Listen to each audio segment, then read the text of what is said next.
সকালটা শুরু হয়েছিল রাফির রাগ দিয়ে। অফিসে যাবার আগে স্ত্রীর দিকে না তাকিয়ে চিৎকার করে বলল, তোমাকে কতবার বলেছি আমার জিনিসে হাত দিও না, আজ যদি দেখি খুব খারাপ হয়ে যাবে। স্ত্রী চুপ করে রইল, মাথা নিচু করে শুধু বলল, ঠিক আছে, আর কিছু স্পর্শ করব না। রাফি চলে গেল। স্ত্রী হয়তো এক ফোঁটা অশ্রু লুকিয়ে রাখল, কিন্তু মুখে রাখল হাসি। বিকেলে হঠাৎ এক ফোন, স্যার আপনার বাসায় আগুন লেগেছে।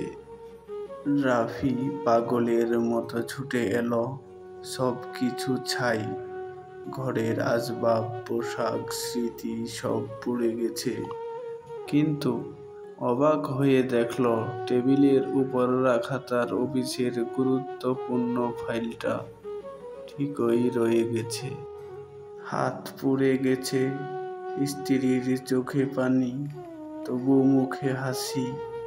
সে বলল, তোমার প্রিয় ফাইলে আগুন ধরেছিল, আমি কথা রাখিনি। তোমার জিনিস আমি যেন স্পর্শ না করি সেটা বলার পরও বাঁচাতে গিয়েছিলাম। ভাবলাম তুমি হারালে খুব কষ্ট পাবে। রাফি স্তব্ধ হয়ে যায়।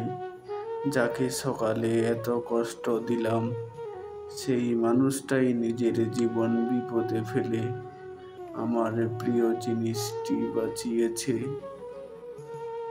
সব সময় সঠিক কথা বললেই তার হৃদয় ছয় না।